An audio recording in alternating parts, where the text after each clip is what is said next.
You must have an email list already. So if you have like a running e-commerce store, doesn't matter if you're doing 1K, 10K, 100K, a million a month, you already have some kind of customer list.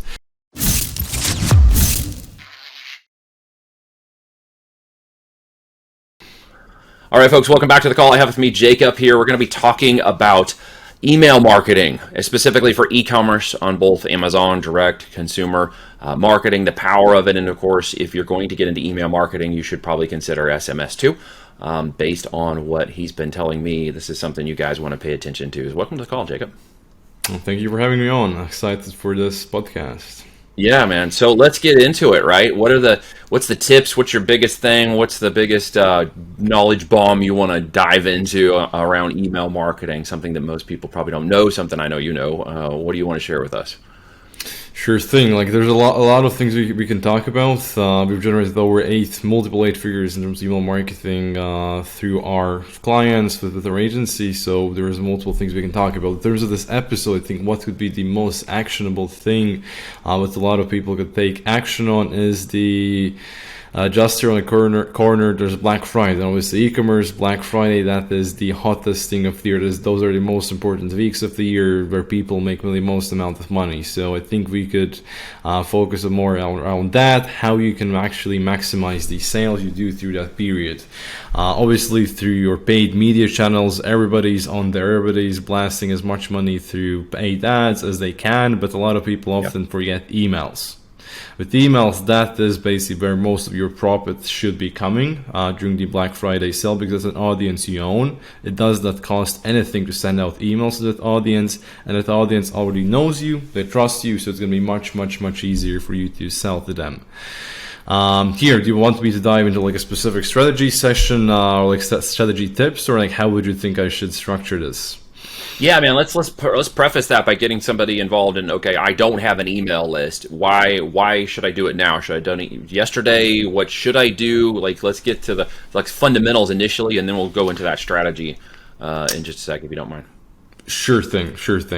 So basically, to start off, like if you're doing e-commerce, so you must have an email list already. So if you have like a running e-commerce store, doesn't matter if you're doing 1K, 10K, 100K, a million a month, you already have some kind of customer list.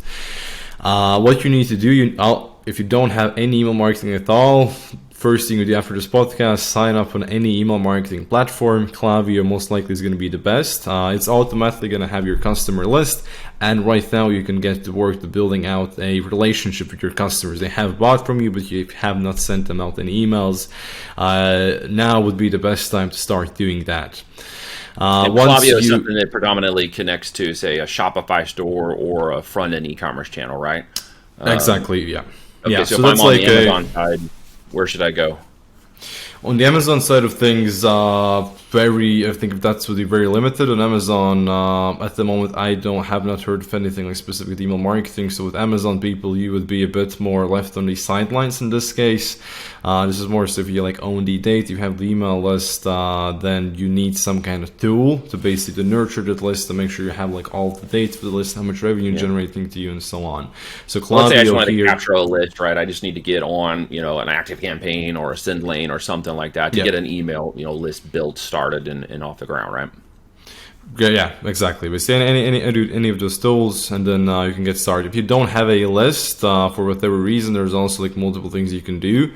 Like I would always recommend having the natural organic list, which comes through basically you running your store. That list basically contains your customer data, your existing customers and people that have went to your site but maybe have not bought. That is always hands down going to be the highest quality list you can have. But if you can also then run some specific lead gen email campaigns focused on generating an email list, that can also work. But in most cases, it's not going to be close as effective as having like your own organic list, which has grown to you basically just driving sales to your e-commerce store. That is always going to be the best thing. But yeah, if you have your list, either through your store, or you have it grown with your lead gen campaigns, like the next step obviously is to start a relationship with those customers. You need some emails going out to them on a regular basis. And here, like a mistake often people make is that they use the email list just to sell something to people. With your email list, you can imagine it as a good friend. If you're always asking Jim for tips, for help, hey Jim, do this, do that, after a while he's not going to be your friend anymore. You also need to have like a healthy relationship between the list and you can do that by also providing some value to the customers. So from time to time, sprinkle in some pure value-based campaigns, which are maybe your focus around the topic your store is based in. Maybe have a dog product store, a email about how to make sure your dog is happy, how to make sure your dog gets enough exercise and stuff like that. Something that really captivates the attention of that reader within that niche, and they're also immediately going to think of your brand better. They want to open up your emails more because they know you're not just selling them stuff, but you're also providing them about value. And through that, obviously, you're going to get to the end goal, which is getting more sales. So you're maybe to be a bit more specific and tactical in terms of like the email strategy. On the campaign side of things, you would maybe want to send out around 12 campaigns a month. That would be 3 campaigns a week. One campaign is one email you would receive in Gmail. There were emails, there was structures. I would recommend maybe 9 to 10 of them being focused around sales, and maybe 2 to 3 of them be focused around value, pure value, and you should already at that point be on like a good pace to have a healthy revenue generating list. Yeah, no, I do. I'm just taking it all in, man. I hope people caught all those details because you gave some really great stuff. So as the fundamentals of email are obviously campaigns and pushing buttons and inboxing, what are the more advanced things? And let's get into that now as we kind of got some of the fundamentals down in terms of the numbers and when we should send and what a value statement versus sales. Because I think a lot of people just think email is a daily sales thing. Maybe because a lot of corporations do that to us and fill our inboxes literally almost every day with coupons, discounts, all this stuff. Personally, don't believe that discounting and couponing is the best way to sell your products. If you want to stay at more maximum profit and obviously in the affinity space of your brand as opposed to feeling like it's discounted. If you want to go for the Pradas and the Ferraris of the world versus the Walmarts or Targets of the world in terms of where you want to take your brand, right? And there's nothing wrong with that. Just understand that there's a difference in brand approach. But with email and marketing and stuff, so as we get into holidays and periods of time when there's a lot of traffic and opportunity to really maximize sales and profitability, you mentioned Black Friday type of campaign structure. You want to break that down for us so we can kind of get our mind around it? Sure thing. So with Black Friday, obviously that's the actual Black Friday week. It's end of November, but the preparation for you to have like a very solid Black Friday period would actually have to begin sooner, ideally early to mid-September, or in worst case scenario October, because if you have an email list, there are multiple stages you would ideally need to go through. If you have a bigger list, like the first thing you need to do is have to make sure you have re-engaged as much of your list as you can, because for example, if your list is 100k customers, you can't always send out an email to all those 100k customers. It's gonna have a negative effect. In the end, you're gonna get less sales than if you would just send out to your engaged customers. But the first thing, which is important, you also have to make sure that those unengaged customers, they have received the chance to become engaged. So early, basically late September, early October, have some re-engagement phase where you're contacting all of those unengaged customers to basically get them back into the loop, get them back to the engaged customer segment lists.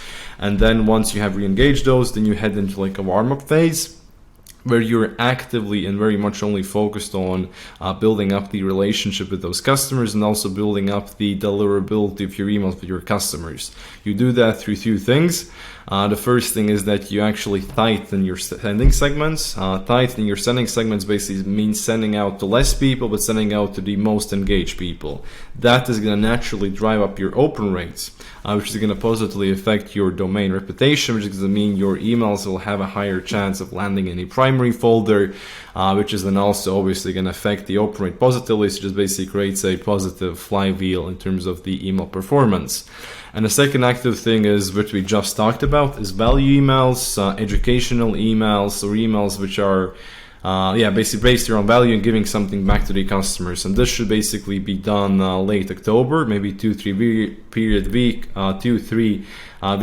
We're just focused on building a more connection with the customers, giving them value, giving them something interesting that they remember your brand and that they know that you're not just selling stuff to them. And also like a very tactical campaign, which is more on the technical side, is a campaign focused solely on getting the customers to respond to that email. So it could be an email going out to your customers, something along the lines, hey, respond to this email with yes to show you're excited for Black Friday. Like, this is an awful example, but you get the gist. They have to respond to the email. And why? Basically, this is because of how Gmail works. If Gmail sees that somebody replies to your email, it automatically prioritizes or basically whitelists your domain for that people's inbox. So next future emails are going to automatically land in the primary folder, which again just reincorporates into the positive flywheel of bumping up your open rates for that period of time. Then once we've re-engaged, warmed up the list, right now it's depending on how you want to structure your launch for Black Friday, you can do some lead generation for maybe some early bird offers. If not, then the first half of November basically should be focused on just hyping up the people about the sale. Do teasers, do basically just send announcement emails, let them know the specific date, the specific time the sale is going to be launching, create scarcity, create urgency. Maybe let them know you have like limited amount of bundles, a limited amount of time the offer is going to be available, just to create a lot of anticipation for the sale launch. Really go hard on that. And then usually in terms of the sale launch, we do that 1-2 weeks before the actual Black Friday date. And from that period, you can go absolutely crazy with the email amount you're sending out. You can throw the 12 campaigns amount right out the window. During November, it's fine if you send out 20 to 30 emails a month, especially during those 2 weeks. Everybody is going to be blasting the list, so you might as well do it as well. And so that's how you crush Black Friday. Awesome. I love it, dude. That's fantastic, man. That was a ton of value. There's so many things in what you just said that would probably, people were like, okay, I have got questions about how to make all of that happen. But obviously, you know your stuff. You know what you're doing very well. And clearly, you bring that knowledge here to us today. So tell us a little bit more about what your agency is doing and what you're doing to kind of help people maybe manage that for them as opposed to doing it for themselves. Sure thing.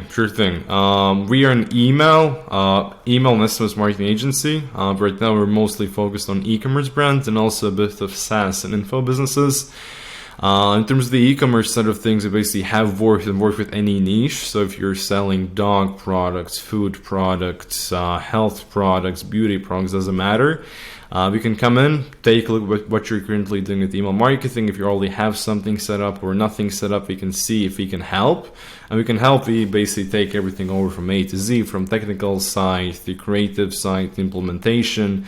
And here the best thing with us that we are really flexible. When I mean I'm very, very flexible, we are. So it's basically just comes down in terms of like how you want us to work. Maybe there are certain cases where you already want us to work together with like a team member within your company. All of that can be arranged. And right now we're handling, I think, about 80 clients worldwide, and we have generated multiple 8 figures in terms of email revenue for our clients over the last 2.5 years. So, yeah. Very cool, man. Yeah, you guys know your stuff, which is amazing. Any last thoughts, anything you want to share that maybe people should know about? Final tip, final thought? Yeah. Start doing email marketing, email list smart. If you're not, now is the best time to do it as we head into Q4. If you start now, you're definitely going to thank me once November or December is over. So start emails and don't look back. Great tips, great information, man. Appreciate you coming on. Thanks so much. Thank you.